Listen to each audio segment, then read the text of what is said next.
The final word. The final word. The final word. The final word. Yes, indeed. Yeah, man. Oh, wow. We live, huh?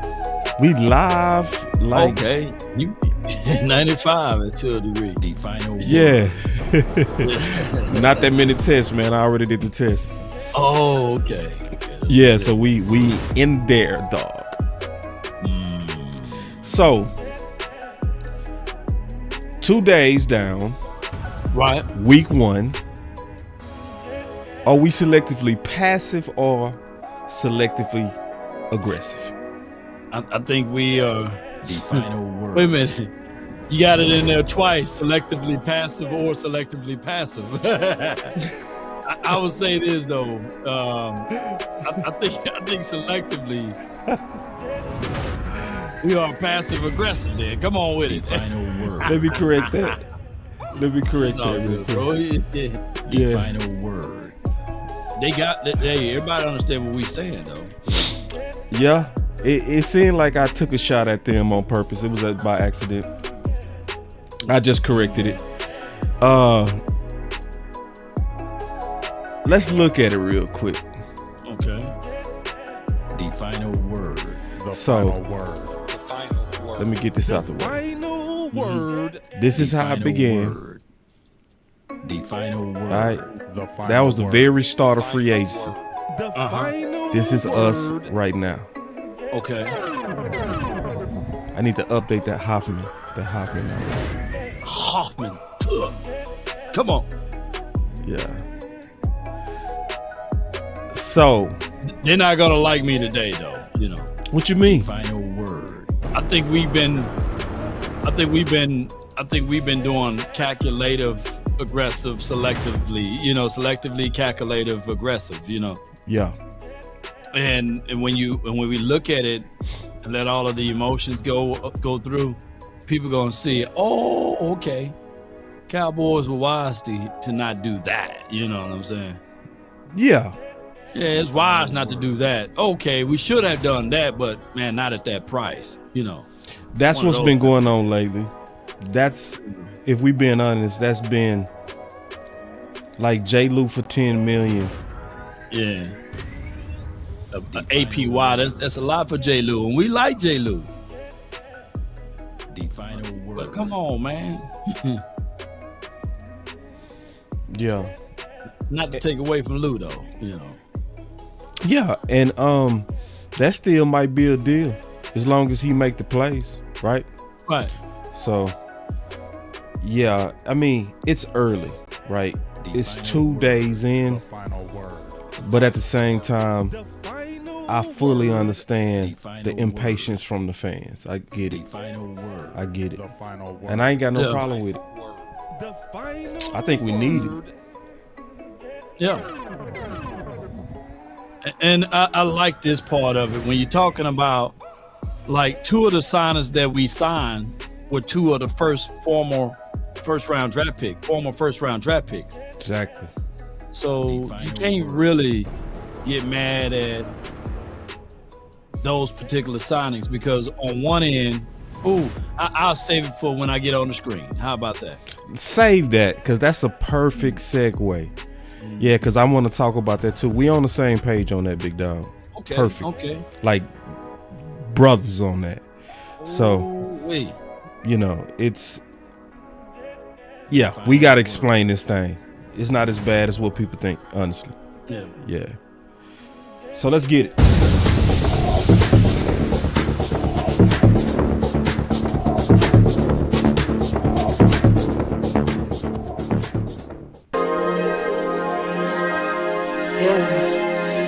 Maybe I just wanna run it up. Count a check or something. I've been really in the field, let up, yeah.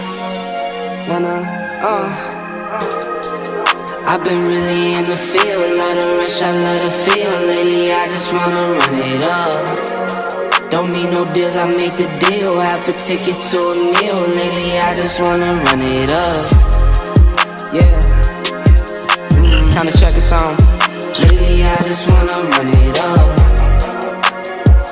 count that too, count it up, count it up, count it up, count it up. Lately I just wanna run it up. Need them ones, I need them fives, need them tens, I need that change to the safe, got blues inside.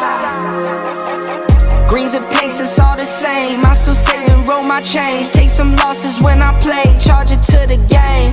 I'm with L, yeah, I'm with T Black, I'm with Revan now. I'm with Bay, yeah, I'm with Jay, yeah, I'm with Chuck and now. Still the same, not switching sides, now it's about loyalty. You switch sides off for the bag, and that's worth more to me. I mix Nike with designer, I experiment.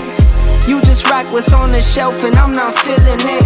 Search for the one, but baby girl, it's nothing real as this. Can't trust a soul, I keep a hammer, call it Too legit. Come on with I've been it. really in the field, love the rush, I love the feel. Lately I I just just wanna want to run run it it up. up. Let's go, man. Yeah. Hit that music and let's get it, man. Let's go. All right, here we go. OC in the building, man. What's going on? Big is gonna be here in about 5 minutes. No doubt, man. Shout out to OC, man. I know you've been grinding hard, man. It's good to see you, bro. I was just gonna say selectively aggressive, and the things that I'm looking at, a lot of people saying that, hey, these guys are bust, these guys are washed, and I get that. You can have those strong ties, but Solomon Thomas, for an example, he have experience with White Cotton. Jonathan Allen don't. Solomon Thomas in the last 2 seasons, he's been neck to neck or right at the same production or better than Jonathan Allen. These are not opinions, these are facts. One team paid $60 million for him, and the Cowboys paid $8 million for him. So if you click that stat button and if you pull that up, and you'll see the last 2 seasons. If you stroll all the way down, you'll see, okay, that one had 5 and then 3.5. And if you type in Jonathan Allen, you will see that he had similar type of production. So I'm looking at the overall concept. We get a former first round draft pick out of a guy who had 8 sacks in the last 2 seasons. I think that would pay dividends. I'm not giving out Kool-Aid for Solomon Thomas, but what I'm giving you guys is an opportunity to have a rotational piece that will fit right on in with what we're trying to do here. OC. Yeah, so I mean, when you talk about Solomon Thomas, man, you just talk about a very solid and sound role player. He's a guy that can play inside. He's a guy that can play outside. He's going to be most effective over guards. He's also a guy, man, that plays with sound technique. In other words, he doesn't really make many technical mistakes.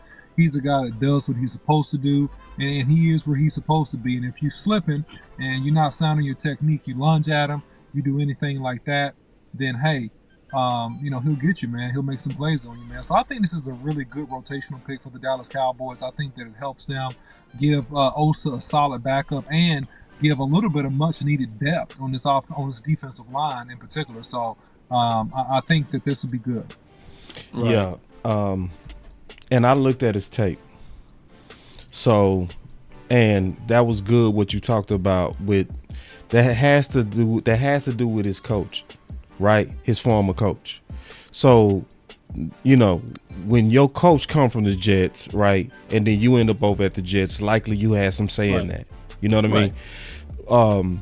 And what I saw is a great motor, right? So he still has a great motor to the ball. He doesn't detach from blocks well.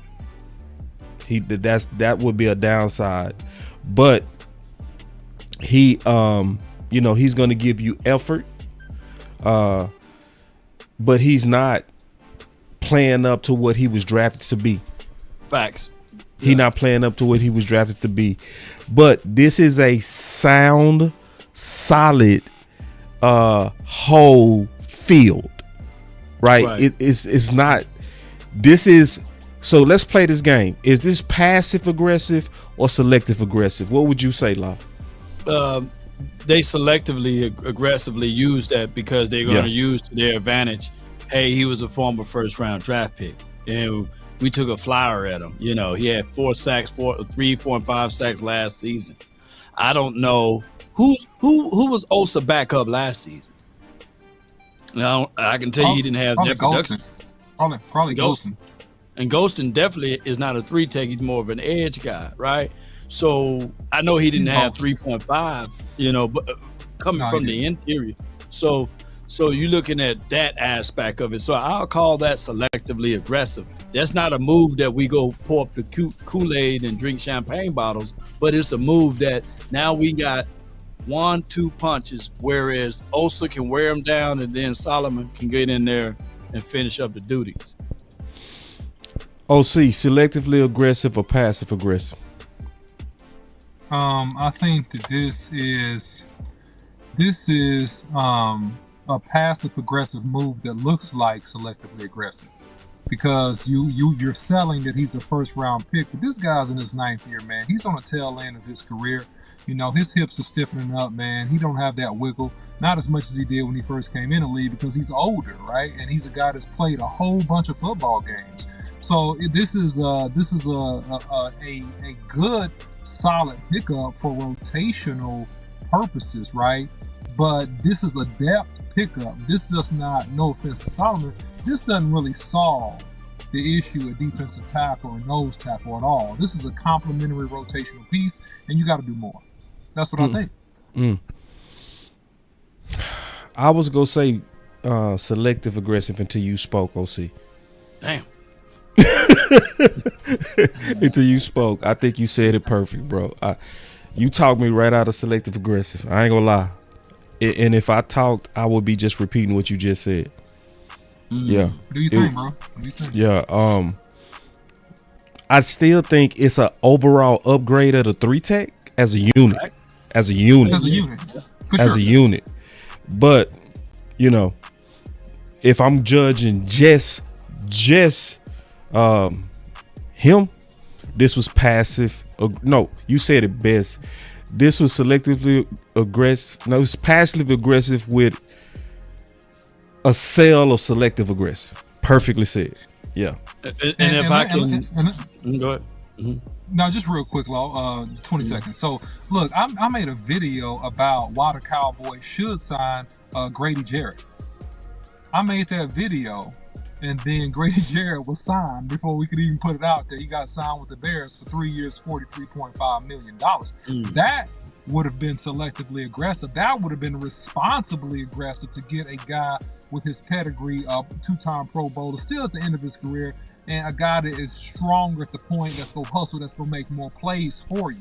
So at the end of the day, I think that you could have made some better moves, but this is kind of one of those moves to be like, okay, we did something, and we're trying to be smart and get something cheap and get something that looks like it's valuable, that is valuable, but it appears to be a little more valuable than what it really is. No offense to Solomon and his game. No offense to him.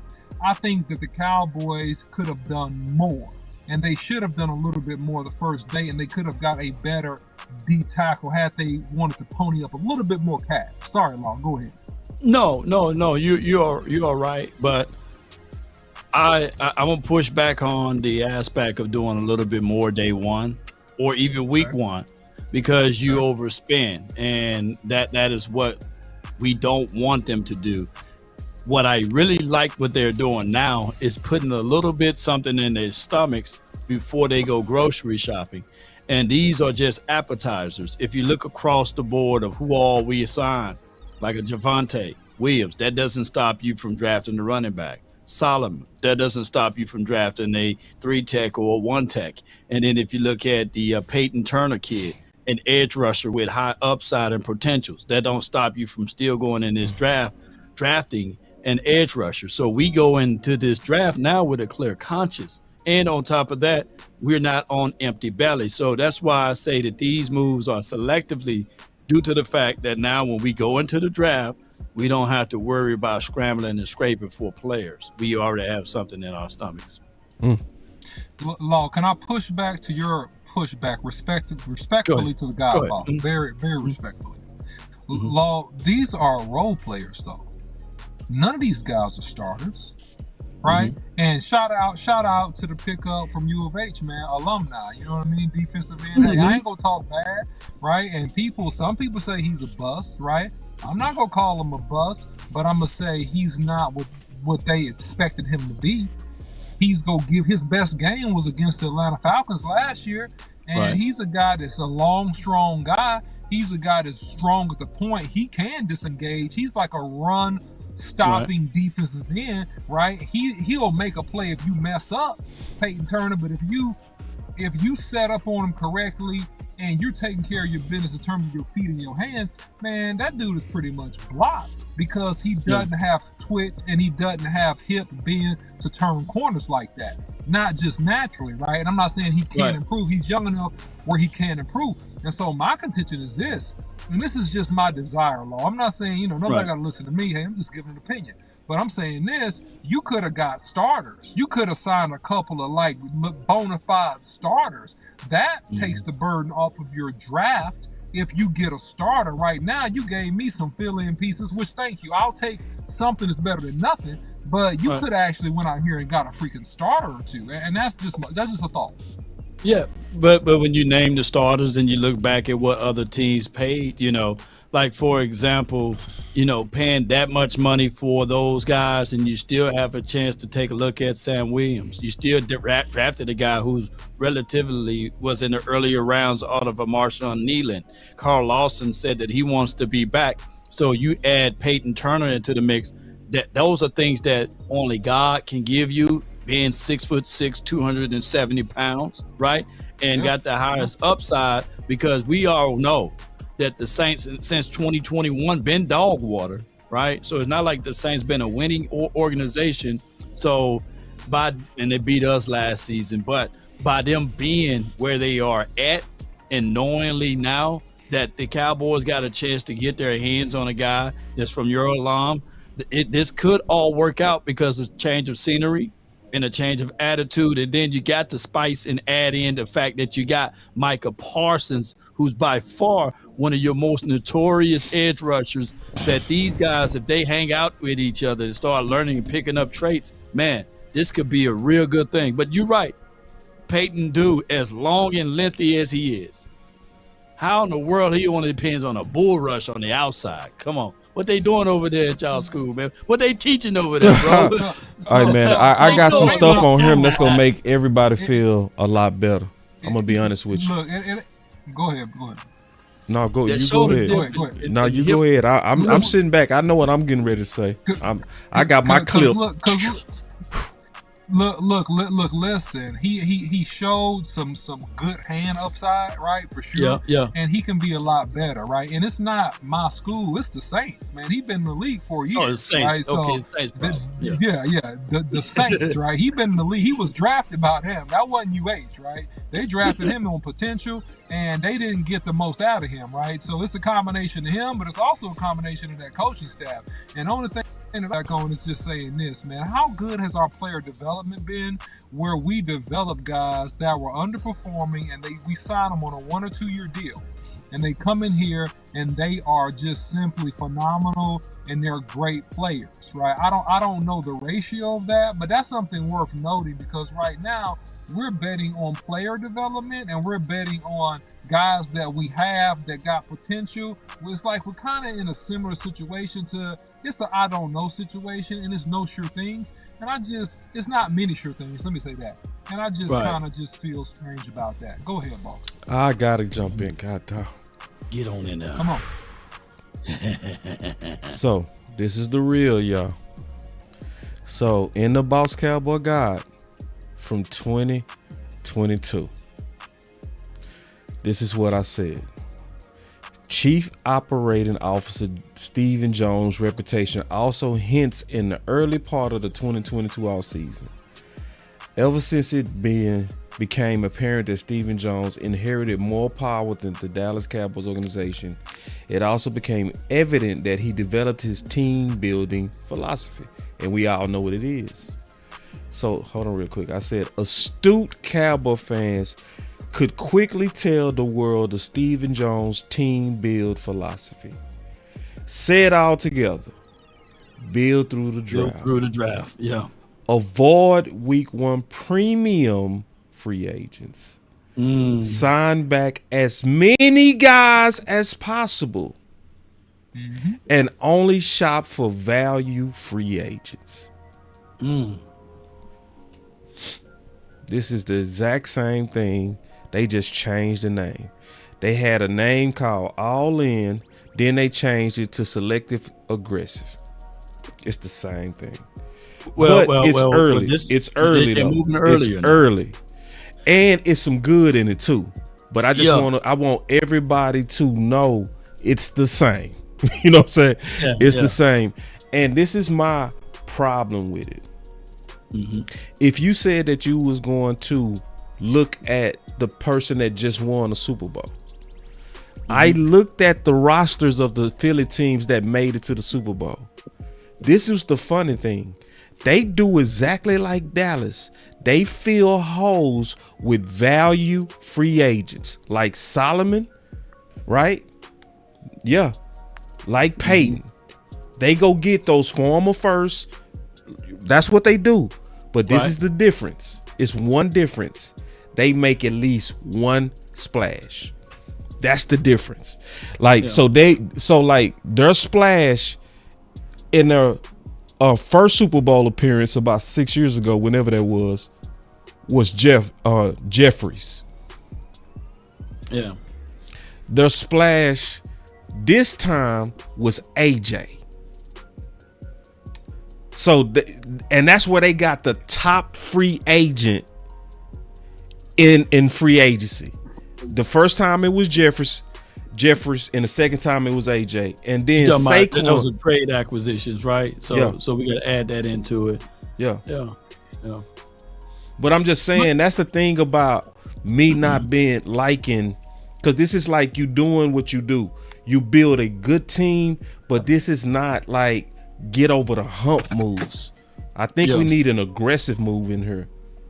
Well, we can be semi-aggressive and go grab a guy that spoke out and said, hey, at half of productions of a snap, I'm doing just as much as those who y'all meat riding with half a production of a snap. And I'm going to send that information over to you. I know you probably already picked this up, boss, but his father tuned into the channel all the time. And I'm going to send it over to you in a few seconds so you can put it up on the screen. I don't know if you already heard what he said. Did you hear that from Dante Fowler? Hear what? From Fowler himself or? From Fowler himself. Hold on. He's angry and upset at how people see and view him. And check your email in about T-5 seconds. I just emailed it to you. If you can pull this up, because this falls right in line of what we need to do and what we should do. And congratulations, Big Game James in the building, the Minister of Defense, man. What's good, bro? Salute. What's good, dog? It ain't come in yet, What's good? Okay. Can you hear me? Yeah, you got it. I got it, Law. Okay, my bad. Yeah, I'm just outside the little. They got a little bookstore, and you can like board games, and you can play board games and drink beer and all kinds of stuff. So I'm being a little nerd right now, so I'm having fun with that. But I was listening to what you were saying, boss. I semi agree with that. I also feel like they went out and got the Braun guy from Arizona, and he was a guy that was a former first, and they said he hadn't really produced, and Philly took a chance on him too, but he had some decent numbers, but just not have played that thing. So that's another guy that they went out and kind of gambled on and added. But I was listening to that statement that you were talking about with the selective aggressive, everything you were reading. I just feel like the Cowboys are like this. They've already told us that. Stephen Jones annoys me, but at least he tells the truth. I mean, when he says selectively aggressive, he basically telling you this is what we're doing, and we're not deviating from it. That's right. He said that in 2016. That's right. And they haven't deviated from that philosophy. So we can't keep getting frustrated about it. Yeah. Because they have not changed from it, and they're staying that way. Now, what I feel is because when you look at it, they're saying, in my opinion, we're going to pay our top players, our stars. We're going to pay them what they pay them, and we're going to fill out the roster with these other guys. Like, we're going to really hit those other parts and really build our team with depth with guys that are good, but maybe they don't cost a lot because we can't pay everybody. Right. And when we go out in free agents, like you were saying, we're going to get guys that may have done some things or may have some high things, but maybe they haven't did it. We're gonna come over here and we're gonna grab them and we're gonna see if we can unlock some stuff. And if it don't work, we didn't spend a lot of money. Right. So we're gambling. We're just not big gamblers. We're It's not selective. big gamblers like we were back in the day. Yeah. But we do gamble. We just take small gambles. Right. So the gamble we take is on a guy that, hey, he ain't been doing nothing. We can maybe do something with him, but we'll take that gamble because if it don't work, it didn't cost us nothing. But if it did work, we worked out good. So that's their philosophy. So if that's their philosophy, I feel like the Stars got to continue to step up and make the plays because they're not fair. deviating from what they're doing in free agency and their philosophy, period. And Let me that's ask you this though, Big that's Game fair. James. So And that's fair. fair. It's a fair approach though. Knowing that Jonathan Allen got $60 million, right? And he have similar or the same production of Solomon Thomas. Would you have been happy if we'd have got just the pick, if we'd have just made that name and gotten Jonathan Allen versus the Solomon Thomas? Would you have said, yeah, I the mean, Cowboys, I the look- expectation would be different too, though, right? Right. Here's the thing. Just like you said, that's the expectation would be higher, and they're going to expect a lot of him if they pay that money. And then I don't know if their eyes that he's really going to fulfill it. He has to have monster numbers for them to feel like they justify that contract with him. I never thought he was even going to come because I knew he was going to be over that barrier of $5 million. He was going to cost some money. That's right. But I just feel like a Jonathan Allen, in my opinion, is different from a Solomon Thomas. The reason why he's going to cost more because I feel like he's going to bring something different. I feel like he's a guy that can take you over the hump, where a Solomon Thomas will be good for you. I like the pick. I like Solomon Thomas coming in, but I feel like when you're looking at the reason why Jonathan Allen gets paid a little more because he brings a little bit more of an edge. He's going to bring a little bit more of that production, and he's probably going to do it when you need it most. And those are the guys that take you over the hump. Yep. These are not hump moves. These are good team moves. Yeah. And then in terms of the stats, like if I look at stats equal to Jonathan Allen, I got to look at the tape. I got to compare it. Right, You know what I'm right, saying? right. Yeah, That's why that I don't use mean 2 everything. years.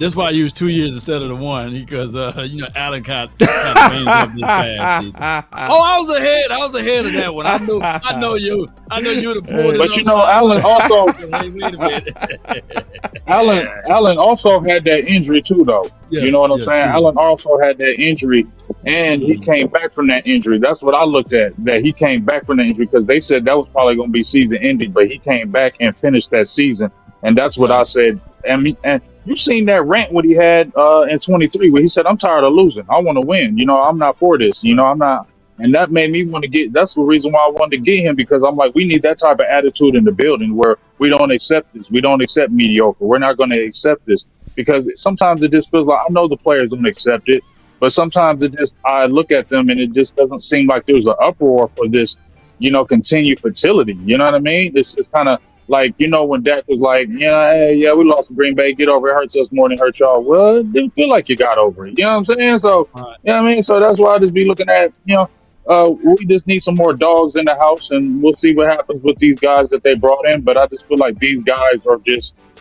placement setters, guys that are depth, not over the hump guys. They'll add good depth, make some plays here and there. But I just feel like we need, just like I think Boss said, I feel like we need just one. If you can just get us Just one one. guy that you're like, hey, we spent some money on this one because we're like, he might be a go-getter. So it's okay. Like one time you can deviate, you can still keep that philosophy and say, well, this guy, we want him and we're going to pay for you a little bit more. Yeah. Yep. Dre Greenlaw is the perfect example. Yep. I didn't mean to cut you off, Boss. Greenlaw was but the that would one. have been a perfect example That's for a me. perfect If you overspin for would've- that. Yes, that was the guy you could have overspent because we know your barometer is like, what, 5 million, 6 million? He got 11. That's a guy you should have said, hey, for you, we're going to bid because we need linebackers, for real. And we need attitude, tone-setting linebackers. And he's a year removed from that injury. And I just feel like he's going to really come back and play really good. And, man, he would have really helped that defense. And you still could have brought a Kendricks back. You feel me? Like, Kendrick wouldn't have cost a lot of money. That's why I'm like, okay, you're getting a little busy. That's what I'm talking about right there. Yeah, I say Cowboy Nation, keep the pressure up to say be aggressive. That's my answer. Keep the pressure up. Like, you got to at least make one aggressive move. Because what you saying is you was just talking. Because remember, he was saying, well, we can't be that, insanity is doing the same thing, expecting a different result. You doing the same thing right now. You really are. You're doing the same thing right now. You got to at least make some kind of splash. You do. Like, I feel like we need to go like something like a Keenan Allen. We need to do something. You know what I mean? Like, for real. We need to Keenan Allen's a splash? Yes. Here's my thoughts, though. Not a splash. We got about if you 10 saying that, it's tough. I be like Keenan ain't gonna have it. You say what now? Yeah. Go ahead. I said I know why you like Keenan Allen, so I ain't hating. It's the routes. He fit Dak. Mm-hmm. And he killed Dallas. You know what I'm saying? Like, and I looked at I'm him. scared of his age. He creeping. I looked at him though, Big. I promise you. I looked at him. Like, because I was concerned about that too. Yeah. So it is risky though, because the OC made this warning though, because sometimes you can fall off a cliff fast. You can be real fast. When you hit them 34s. Yeah, when you hit them 30s, you can. And so he really not a splash. But we need a splash. Like a real one. But anyway, I want to talk about some of these players too. Like, and let's just break them down real quick. Cause see, I know I actually did some work on the Boss Cowboy Guide. I actually got some work here that I did on Payton. All right, so let me show it. So I wrote about Payton in the Boss Cowboy Guide. Let me see if it's this one. No, it's this one right here. Right. So even though that year a lot of people was calling him a first rounder, I didn't. I was saying that he's a second to third round target. So it looked like it played out like I thought. You know what I'm saying? So to me, he not a bust. To me, he right around what he's supposed to be right now. You know what I'm saying? You know, people that might have overgraded. I like it on paper. Yeah, I put it on paper, bro. You feel me? And I said Payton Turner is a very raw, but plays with excellent effort and is nasty when he arrives to the ball. Turner seems to be still growing. See, I wasn't buying that first round stuff. You know what I'm saying? And it's worth a flyer for sure. Turner is the type to get that Dorrance Armstrong developmental track where the Cowboys could draft him mid-round and slowly feed him developmental reps. So I actually see him where he's supposed to be. You feel me? So where other people see him as a bust, he might be a steal because he might be getting right around that time where you can get that grown man weight and you start really kind of becoming a pro. That's my take on it. What's your thoughts, OC? Yeah, I mean, at the end of the day, man, right now he's going to be a pass rushing guy just as a supplement, and he's more of a run stopper at this point because of how he plays. He does play with good effort. He does play with good strength at the point of attack. He actually can get off the block fairly decently. He's a big, tall, long, strong dude. But it's just the pass rushing stuff. If you're trying to get pass rush, then he's just a complimentary piece to give somebody a blow. You're hoping that Sam Williams comes back, and I know we mentioned that earlier, but Sam Williams blew up his knee. So I think that it's going to take Sam Williams at least to mid-season to get back into form, and then you need to address something that we really haven't had since Micah has been in the building. We were hoping that Sam Williams would be this. We haven't had somebody opposite of Micah Parsons that could create pressures and that could make teams play straight up or more straight up. We haven't had that. And I think until we get that, we're going to be like on the cups of being very, very good, but we'll struggle some because we don't have that. Big, you said you had something on Payton. You seemed like you was finna jump in on that. Well, I mean, I was just chilling, but I totally agree, kind of with that assessment that you made with Payton Turner. I remember him when he came out of Houston. You know what I mean? A lot of people were like salivating over his size, and 6'6", 270. He's got the perfect measurables if you're playing that end position. So you didn't spend a lot of money on him. So that just goes back to me what I'm saying. It's a small gamble. You're not going to pay a lot of money for him. And if he pans out, he's 26 years old, you feel good about that. So my thing is, let's not have him be the relying guy. You know what I'm saying? Like that's where I don't want us to fall into that trap. Like let's say with Brock Hoffman and you brought in Hoffman. I like Hoffman, right?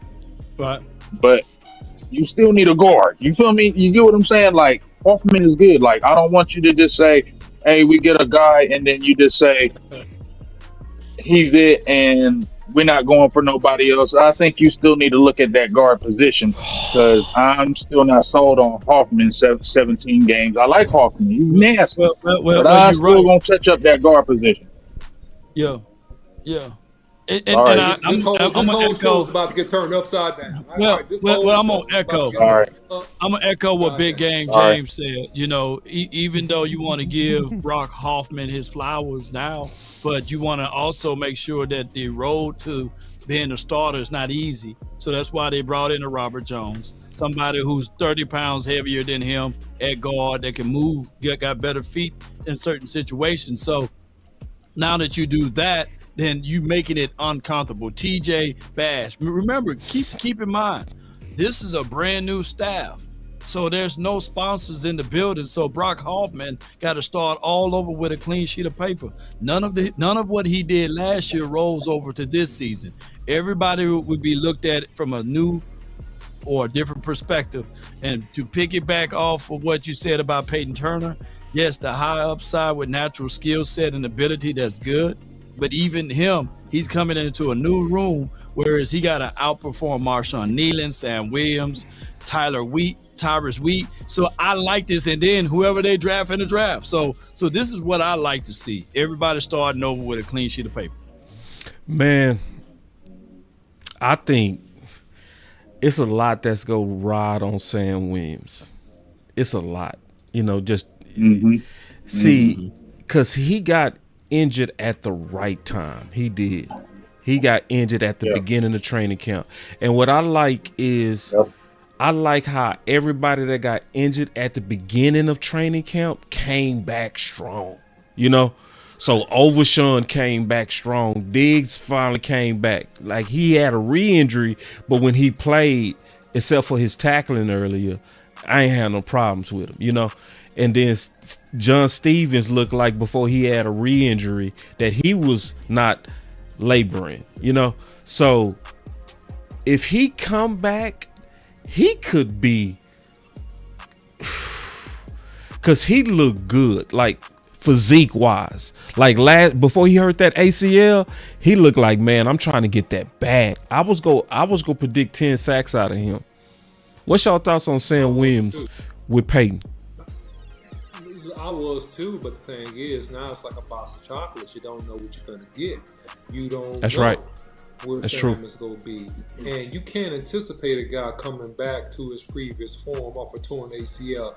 Normally, these dudes need at least a half a season to a full season to really fully round out into form, especially when you play such a power explosive position.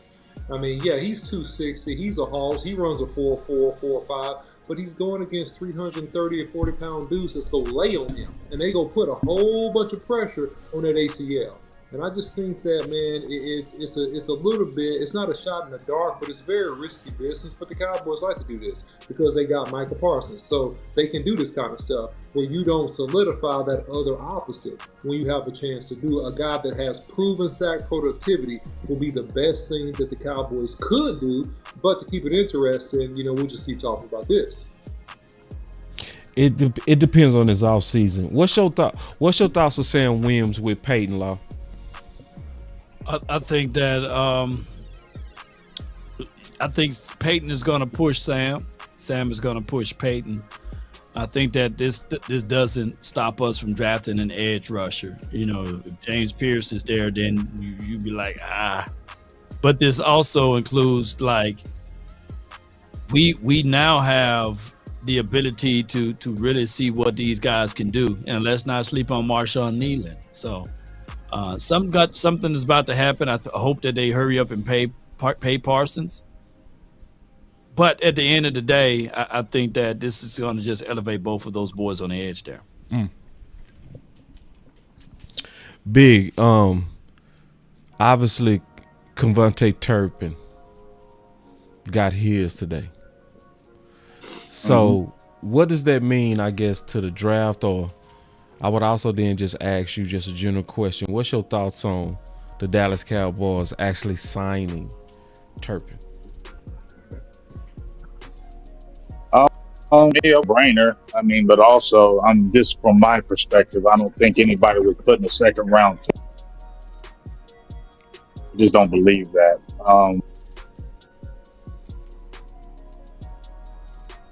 I love what Turpin brings to the table. I felt like he was a necessity to bring back, but it doesn't change anything in your draft.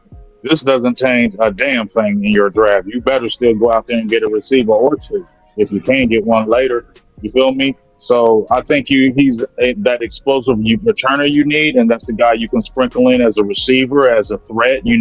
Because he stepped his game up in the receiving category, so that makes you feel better about him going into this season. So I feel like it was a good signing. That's like I said, I like all the signings that they had. They weren't movers and shakers, but I like how they kept those The young good guys ones in the and the building good with the ones. team. Yeah. Yeah. We liked what we saw from Wanye. We liked what we saw from Marquise. We Right. liked what we saw from Hoffman. We liked what we saw from Turpin. So all those signings, you can't look at any of them. I don't think Cowboy fans can back up and say, "Oh man, those signings sucks." Nah, they No, don't. They those good. were actually Good good ones. signings. Those Yep. were good in-house signings. The thing I got a little frustrated with was when you lost to Golston.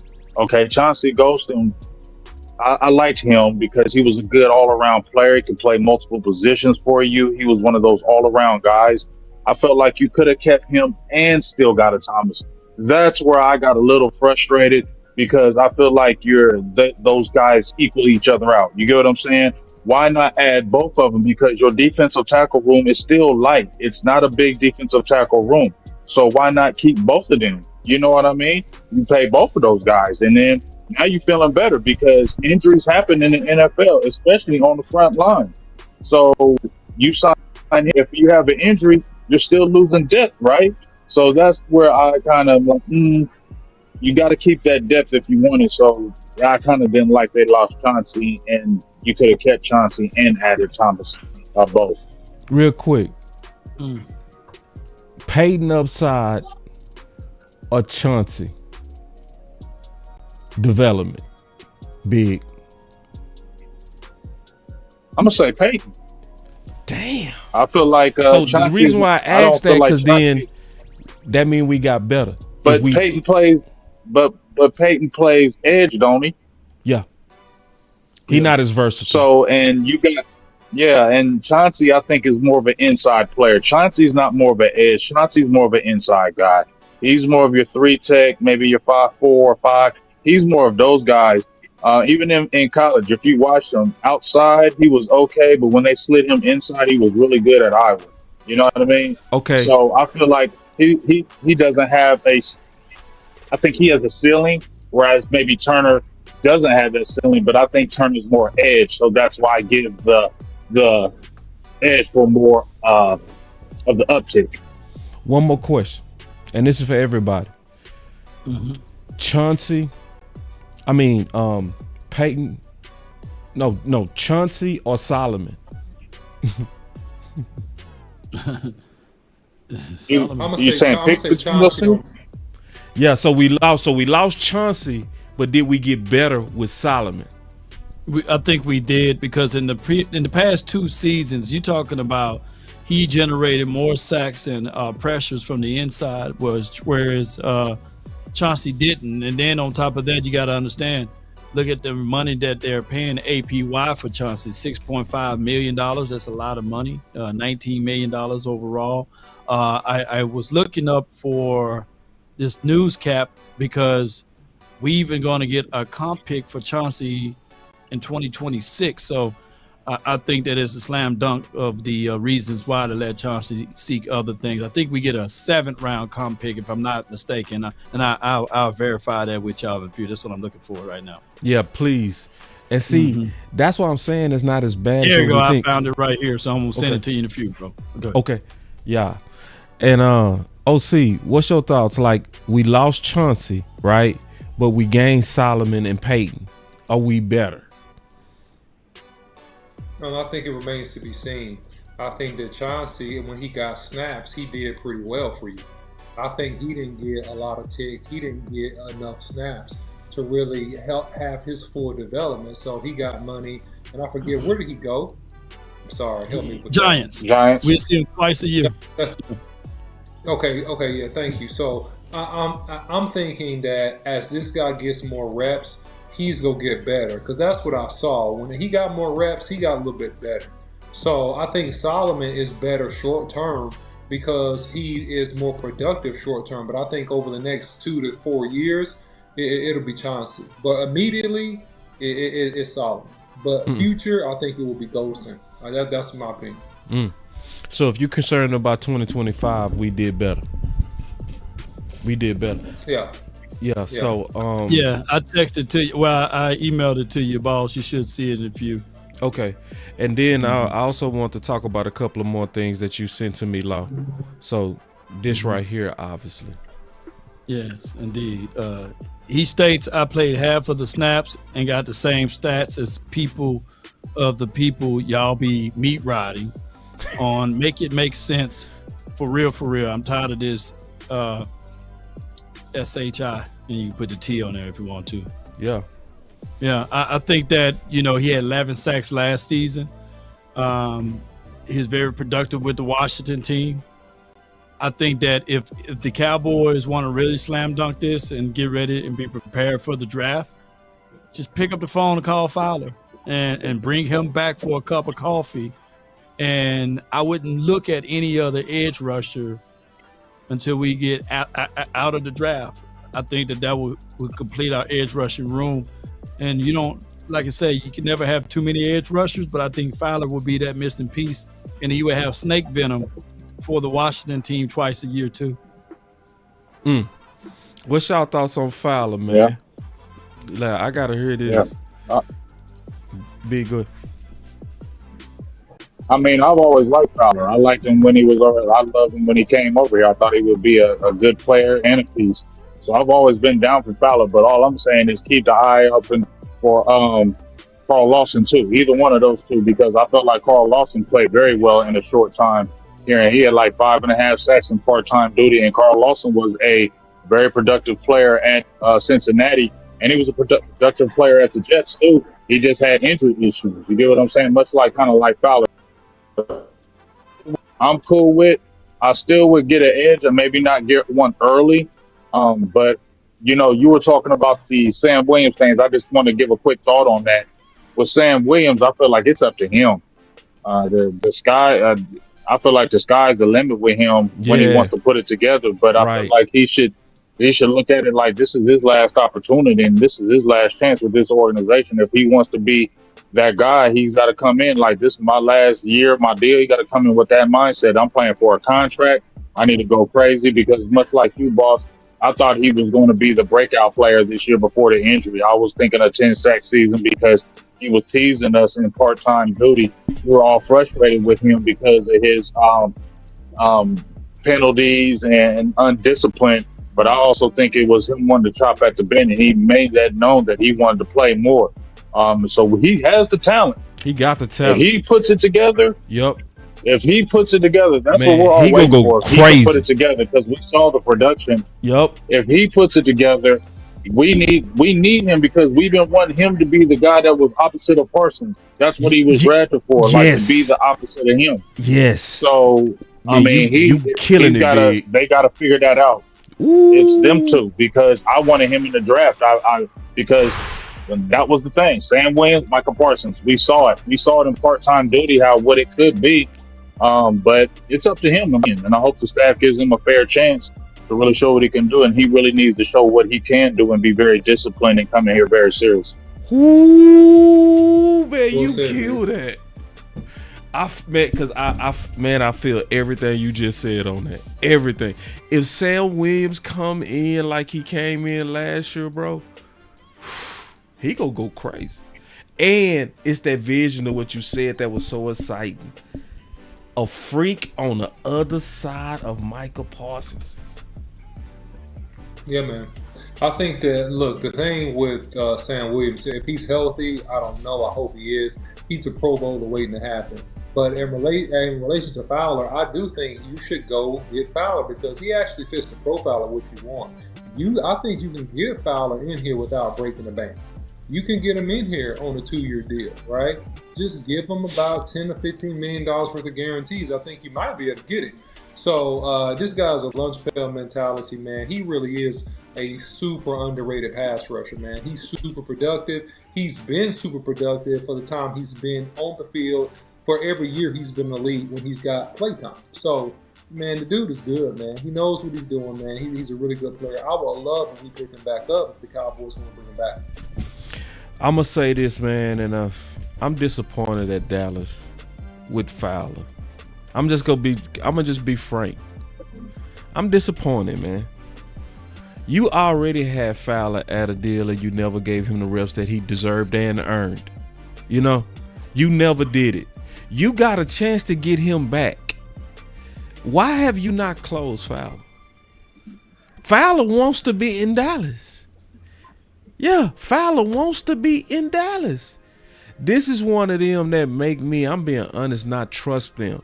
This tells me that they're too much still focused on their guys. And that they look at outside free agents like people that's just in the way. You have to have a serious conversation with Fowler and not try to get him for cheap. The man went over there. He was a former lottery pick. And he got 10 sacks again. You go pay for that. Let me ask you a question. Would he be considered a splash if he came back? Real talk. No, but he should be. I agree. I think you said it Yeah, best. I don't think he's going to be a splash, but I think the real football people would be like excited about that again because just everything OC said, everything you said, the real football people would be like, yeah, we got that back because we saw what he did with Dallas in the part-time. I mean, he was very productive. But people forget, Dante Fowler was like number 3rd. He was 3rd pick. Yeah. You feel me? And he's had a good lottery years, pick. but his problem was injuries. That's what his problem was. Yep. That's why they let him go. And then when he went to the Rams, what did he do? He turned up, got like 13 sacks over there. You feel me? He's a sack master. He's kind of, he reminds me of, not saying he's this player, but Dwight Freeney, who Freeney could just play, but he just got sacks. Like, Right. Freeney got sacks. You know what I mean? And Right. that's what Fowler is to me. He's like, you need a sack artist. That's Dante Fowler. Right. Yeah. Yeah. Yeah. Yeah. It is some good news though. It is some good news. The Dallas Cowboys, go get Fowler, man. Go get And him. give him a fair offer. Give him a real offer. Don't play no games. Like, give him an offer that's gonna bring him back. You was gonna say something, Law? No, I was saying, and we got $52 million, so we got money. Yeah. You got the money. Hey, but I'm about to head off here, fellas, because I'm about to get back in here. I just wanted to jump in here right quick. So I appreciate it, Big. I'ma Give listen your to final what y'all- words. Give your final words, bro. My final words is, it was the second day of free agency. Like I said, this is what I expected. This is not something I didn't expect from this team. I ain't mad. Like we just talked about, I'd love for them to just get one guy. I felt like that was Greenlaw. Maybe there's one more out there. We talked about, I think I said, if you got a Kaiser White, I liked him. Asante Samuel Jr., Ben liked him. And I think it was somebody else, Dalvin Tomlinson. Y'all know I've been liked him since he was at the Giants. If you get those 3 guys, you could still slide another D tackle. And then let's say you went out and got the Cooper Kupp or a receiver, maybe if you did a Keenan Allen. I ain't tripping. I feel like, that's what Dallas does. And really the stars got to really take a step up and, blend, and we'll see what happens in the draft. But we shouldn't even be surprised or even get upset no more about this. That's all I can say. And that's why I ain't, because this is the Cowboys way and it ain't changing. Man, That's my good final final word. Good final word. Take care, bro. Appreciate y'all. It is some good news Appreciate though. y'all. And this is Yes, sir. listening. Salute, Big. Keep in mind though, Cowboy Nation, we all basically explained though, we still a little bit better so far in the trenches, I would say. And what's your thoughts, Lo, on these comp picks that came in? I think that they should combine some of those picks and move up. You can now trade comp picks. You can also move them around and these sorts of things. So I would not suggest that the Cowboys have all 10 of these draft picks, but move up and try its best to get as many top 100 players as you can. I like that. What's your thoughts on those comp picks? Well, I think that it depends on how your draft board is. Do you see a lot of value in the 5th and 4th round, into the 4th and 5th in particular?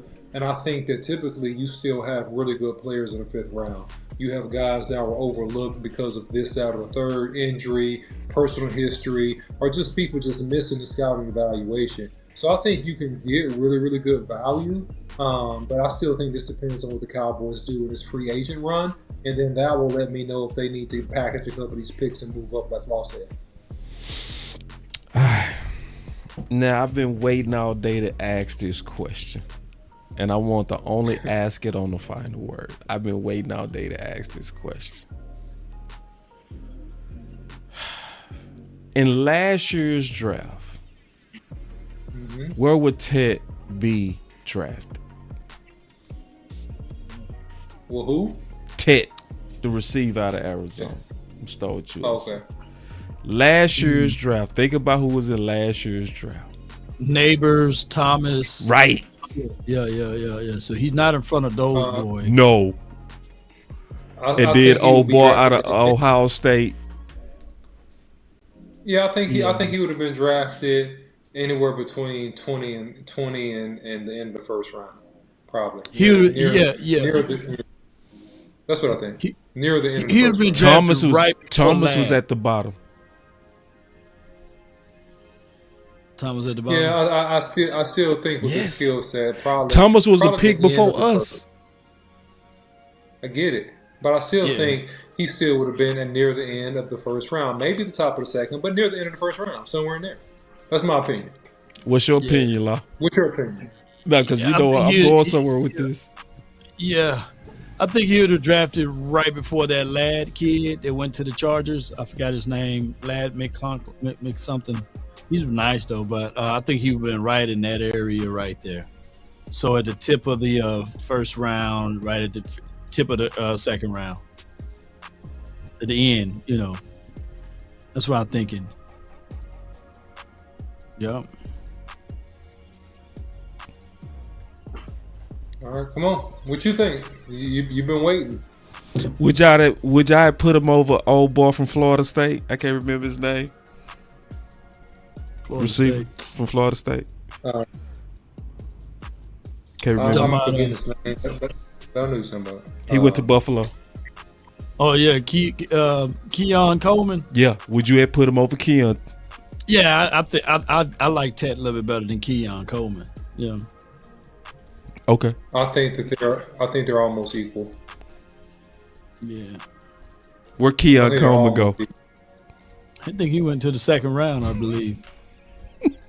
Yeah, somewhere around there. I think I like Ted better than Keon. I like Ted better than the other kid from, to a degree, Xavier Leggett. I think Leggett is nice. I like him. Who went first, Leggett or Keon? Man, that's a good question, man. Y'all help us out, chat. Because, see, we got to have this talk. Ladd McConklin. I can't say his name for something. Thomas, appreciate you, man. McConklin. Ladd was good. All right, so I teased enough. So we talking about Ted at 12, and we just having a conversation. But in one draft before, he would have been bottom of the first, top of the second. Yeah. Okay. Now let me ask another question. This is a fun game, bro. I never said 10 to 12, so I never would have gave an opinion. Look at this. Look at this. It's getting interesting. Look at this. Look at this. Look at this. Ted Overworthy for sure. Oh, for sure. Oh, hell. No. For sure. I guarantee you. No. I guarantee you. No. Oh, hell no. After Worthy ran that 4-2, he would know. That speed, he did the John Ross on everybody or whoever that kid name. Yeah, and he caught touchdowns all year. Yeah, but he ran past defense. Go ahead. No, it's just like Darius Haywood Bay. He was drafted before Dez. But I was yelling like Dez is a whole better receiver than Darius Haywood Bay. But hey, I didn't say anything. Go Raiders. You know what I'm saying? They went and drafted him. Henry Ruggs, he was drafted before CeeDee Lamb. I knew for sure that CeeDee Lamb was better than Henry Ruggs. But Henry Ruggs, that speed opened up people's eyes and make them start seeing stuff. Man. All right, let's keep playing this game. Y'all like this game? Because I like it. I like this game because it's really giving us a real picture of the quality of the people that we want at 12. Where would you put Genty in last year's draft? Who drafted? Gibbs was drafted last year? Gibbs was drafted 12. I got Genty above Gibbs. Man, I love this game. This game is I'm liking it because it's just showing you who went down according to their skill set. Who was, you know what I'm saying? Right? Mm-hmm. Who could you put in any draft and they would be top 12 is what I'm saying. You feel me? Yeah. That's the game we play. Huh? Gibbs was good though, bro. He was, and he went 12. That's my point. So where would you put Genty? Talk to me, OC. Man, it's no comparison because Gibbs already played an NFL season. No. You gotta try, OC. Try to put yourself in draft mode from last year. Gibbs was a year before. Yeah, Gibbs was a year before. Okay, if I'm looking at Gibbs and I'm looking at Genty. My bad. Just based on, I like Gibbs a lot, and I like Gibbs a lot when he came out. I think. I mean, but let me ask you. But nobody had Gibbs top 15, bro. I get it, but I'm saying based upon the productivity and smashing records and dominating a lot of good teams, I gotta pick Genty. But in terms of translation to the NFL game. I think that Gibbs was a little bit more ready coming out, man.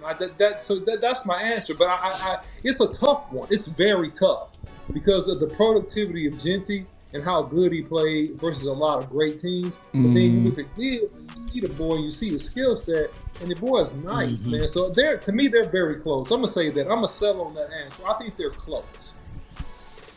Okay.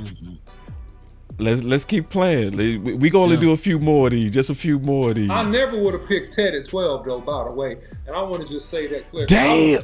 Wait, OC, you gonna start a fight, dog? You can't do that. No. Hold on. I got the list. You gonna start a fight here now. I got the list now here, ladies and gentlemen. That's listening.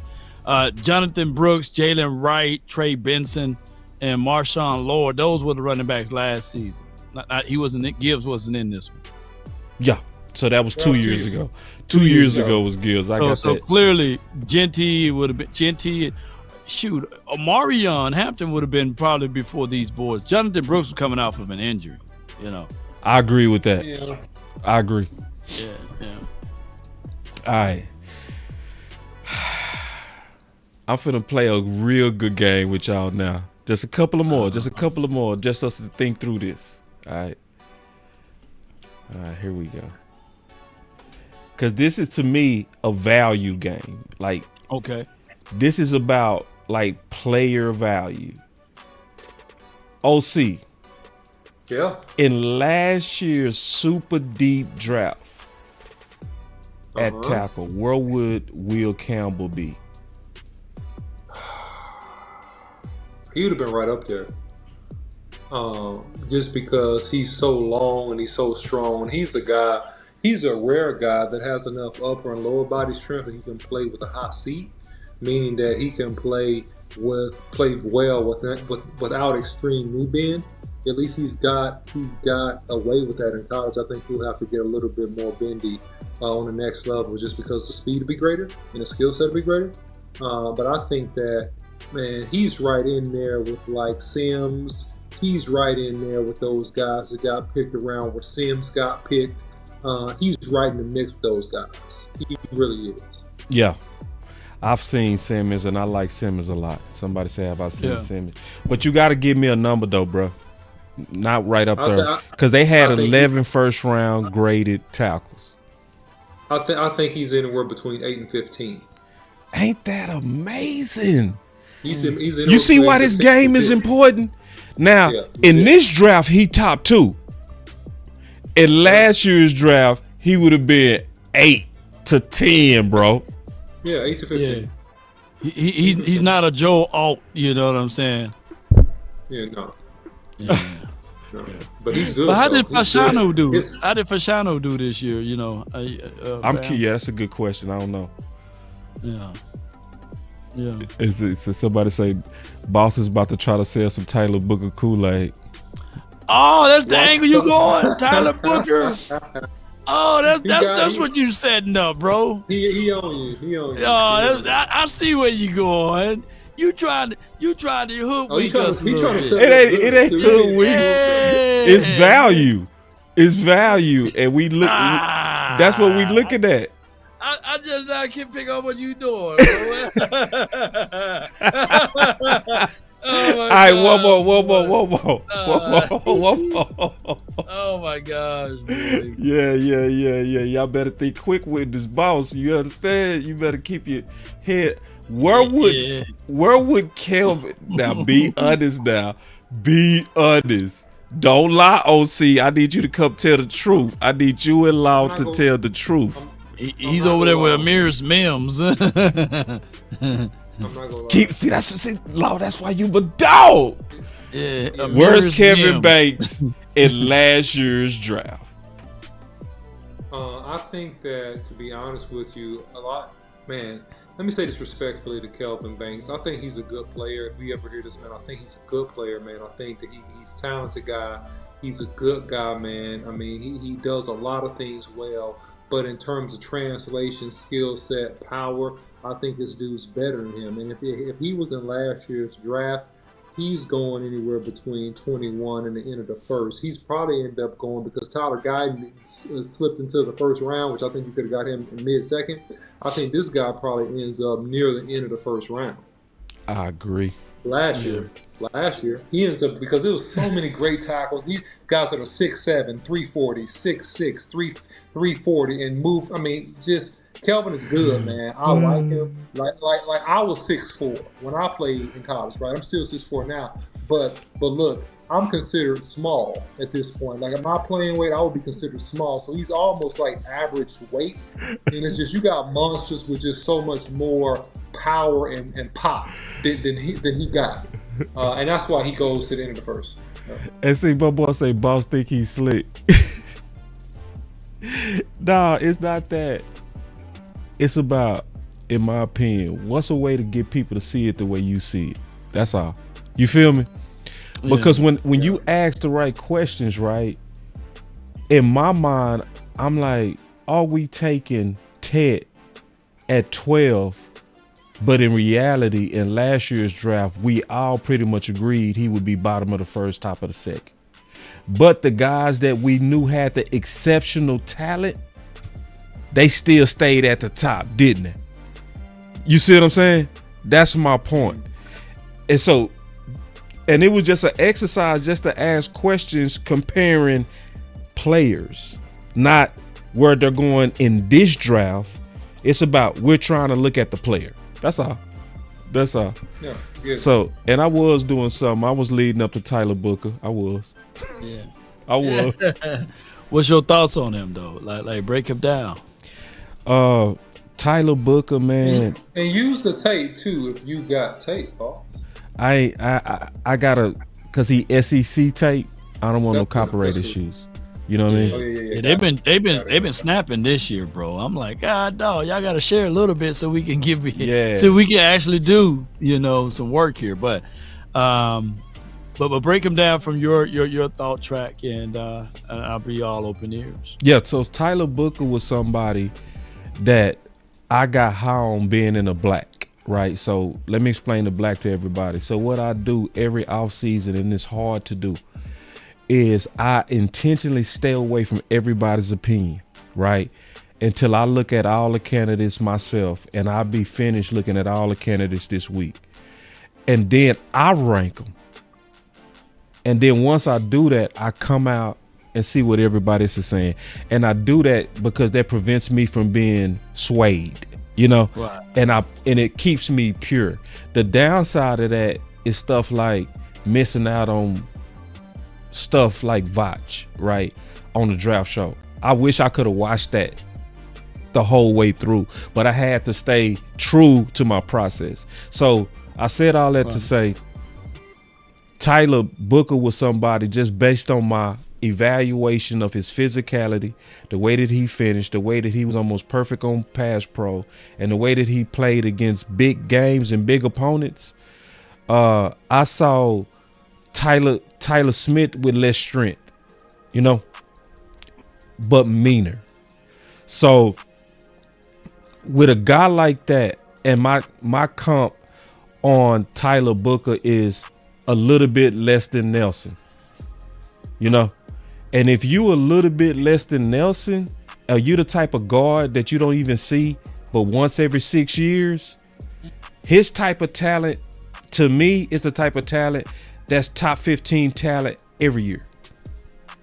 So, when I'm looking at this draft and Zach Martin out, and our ability to have somebody that can come in right now and be a super weapon for the offense, because now you will have him pushing with Steele, with BB in the middle, with Tyler Smith. But man, I run blocking to be crazy. So the vision on him is just, I feel like he one of the safest picks at 12 to me because of talent. That's my sales pitch on. What's yours, OC? I never heard yours. The wall of Tyler's. I'll give a little bit. I'll give a little bit more fodder. Womack that came out of Alabama. I believe he came out of Alabama. He played. He played with started his rookie year with the Tennessee Titans. He ended up playing guard. I think that he's a much better version of Womack, and Womack was really good coming out of college. I think that he's a guy, man, that plays with really good power. I mean, like, put it like this, like Tyler Smith is like different level, exceptional, like world's strongest man type strength. Yeah. Yeah. So that he is a unique strength. You know what I'm saying? It's crazy. Now, yeah, it's a unique level of strength. Yeah. He's not that strong, but he's very strong. He has good feet, good tenacity. He finishes well. He does everything really well. He's nasty. He likes to mix it up. And I give him an edge because of his superior mentality, right? He wants to break your back. He wants to hurt you. He wants to bust you up. Yes. Like, and he makes it clear too. You can see it on tape. Yep. You can see it on the statement. Like his tape and his mouth match. That's yes. What his tape and his mouth match. And so I like him a lot. I know people get fatigued on O-line picks and this, that, and the third. I think that there are enough other good backs. If you're looking at backs, and let me just give a holistic view. If you're looking at backs, I think that there are backs that you can get that can help your team and start for you in the top 3 rounds, outside of Genty. That's what I think. Okay, just talking about the draft. Number 2, I think that, in my opinion, if you want to be good now, you invest in a veteran wide receiver that can come in and play for you. You don't put all the pressure on the undue rookie and you make him come in here when typically most rookies, they need a year to develop, man, before they're able to do something, unless they're top end elite. If they're top end elite, like they're top 10, these are mostly like your neighbors and your Jeffersons and people like that come out of LSUs and I call it wide receiver U. They come out of places like that. Right? They come in, they're ready, right? But most of these guys, man, they're not really ready like that. They're gonna need a year or so. But man, I like him a lot, boss. I'm gonna do some more work on him. There's a few more games I want to watch, but I like him as he is. I like him a lot right now. The OC. There's no emotions, no friends, no loyalty. Straight business. Straight business. Put hashtag straight business in the chat. Oh man. Listen, y'all. I gotta say this. We setting up law. We setting up a big fight. Big fight of offensive line with that 12th pick. You know, we gonna debate this out because see, we got a civil war happening in Cowboy Nation right now. We got a lot of content creators that's wide receiver at all costs in the first. And so we I get that. Mm-hmm. You know, and a lot of fans like that. This is what I want to tell the fans from my research of this draft. Tell me if you see this different, Law. You're not dead if you don't draft receiver at 1, but you're dead if you don't draft receiver at 2. Don't risk going to 3. That's what I would say. You can get that receiver to be wide receiver 2 and that dude if you prioritize it by round 2. You can't skip 2 rounds. You can get 1. What's your thoughts on that, Law? Well, I'm with the belief that, you know, you got to figure out a way to get a wide receiver here. Right. It's one of those things whereas I get the offensive line, but I had to chalk most of that up to coaching, man. I think Mike Solari and Jeff Blasco, those two things just didn't mix like oil and water. And we had the expectations of the O-line helping with 2 rookies on it. But I remember that there was a sure you can't miss with Fashanu last season. And he could barely get on the field because he couldn't beat out Tyron Smith. So I just don't want, and I'm talking about that's for the Jets. They drafted Fashanu, I believe. But if Tyler Booker is the BPA, the best player available at 12, and you want to pass up on a Matthew Golden or a Tet or, you know, a Genty because you need to get that offensive lineman, then you better be right. You better not miss on that, you know. Yeah. But I don't know, man. I'm more of like the reactionary after the draft. But that fight, I can't wait to watch it because I can't wait to see it. Nah, yeah, we go fight that out. That's gonna be a good one. OC, did you have anything else on that before we give our final words?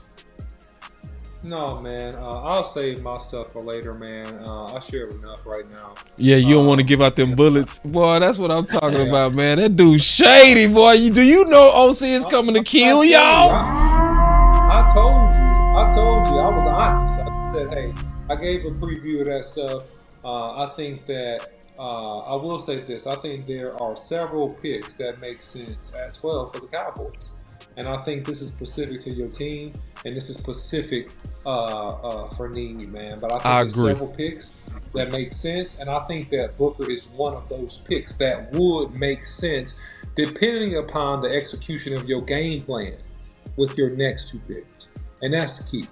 Your next 2 picks. That's key. So whoever you pick, your next 2 picks are going to be the most important. So that's it, man. I'll leave up my final word. Yeah, let's go, man. Let's go. I'm going to get my final word. Dallas Cowboys, I see what you're doing.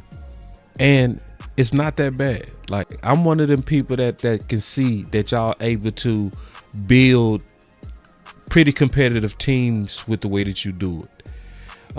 Where you basically go all in and try to get as many of your guys back as possible.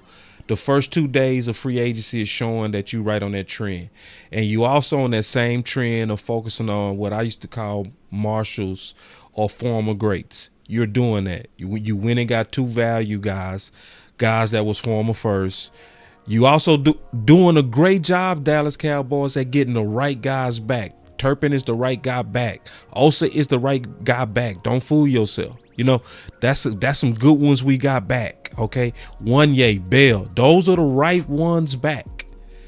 Dallas, I will want to see you also fully study your competitor. Because if you fully studied your competitor, you would see that the Eagles do at least a splash, a get over the hump move. To be honest, we all know what that is and was. It was wide receiver 2 or linebacker. We all know. So Dallas, I really will want you, in my final word, to do what you usually don't do and really surprise us on week 1 of free agency. You freed up all this money and you look like you staring at your hands as if some of these guys, we understand you gonna have to overpay for potentially Fowler. We understand for Greenlaw you was gonna likely have to overpay. We know for Adams you would have had to pay, but your team would have been way better. Dallas, I think it's time for you to make that one splash. That's my final word. Yeah, man. So look, thank you for the rotation of players that we picked up and for a few re-signings. In today's NFC East and the NFC as a whole, the only thing I can share is that good is not going to be quite good enough. You have to go for greatness. We have some good things going on. We're going to have to complement that with some great things. And when we do that, we're going to be in a much more better position to win the NFC East, which is what I'm thinking about, and to maybe contend for a Super Bowl. But hey, it's young. The offseason is young. The draft is around the corner, and we'll just have to wait and see what happens. That's my final word. No doubt, man. Excellent final word by the two of you guys. Shout out to Mike Jones for the $4.99 super chat. Appreciate you. He stated that just because you put lipstick on a pig, it's still a pig, right? And he was talking about the selective aggressive versus aggressive approach. And he's saying that we were just putting lipstick on a pig as far as the Jones's front office. I would say this, though, in my final words, with the money that we have, I know that we could make some splashes now, but I'm not looking for the splashes now. I want us to be able to utilize this money down the stretch because I know that's how the Cowboys want to operate. I know week 1 of the free agency period, we haven't done anything as far as big moves in a long time, but I'm going to go back to my stance here. Just continue to put a little something on your stomach before we go into the draft, and know and behold, that when other teams make their draft moves and they started releasing some of the players that they thought that was going to be a progress stopper or in the way, then that's the time we can go in and make some moves and make some semi-splashes in the free agency. I want us to dance really heavy on the second wave of the free agency versus the first, and I think you get your most value at those points. And I could be wrong, but that's just my assessment. Boy, I want to fight you so bad, but I'm oh boy, you boy, I'm good, boy, I want to fight you, boy. I had to hit that button. God, dog, I want to fight you on that. We gonna fight on the next show. Come on home, Fowler. Beans and bologna. I've been really in the field. Dallas, stop tripping. Lately, I just wanna run it up. Don't need no deals, I make the deal. Half a ticket to a meal. Lately, I just wanna run it up. Yeah. Kinda check the song. Lately, I just wanna run it up. Count that too, count it up. Yeah. Count it up. Lately, I just wanna run it up. Need them ones, I need them fives, need them tens, I need that change to the safe, got blues inside. Greens and pinks, it's all the same. I still save and roll my change. Take some losses when I play, charge it to the game.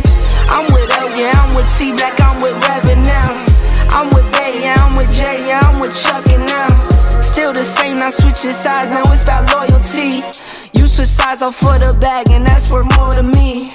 I mix Nike with designer, I experiment. You just rock what's on the shelf, and I'm not feeling it. Search for the one, but baby girl, it's nothing real as this. Can't trust a soul, I keep a hammer, call it too legit. I've been really in the field, love the rush, I love the feel lately.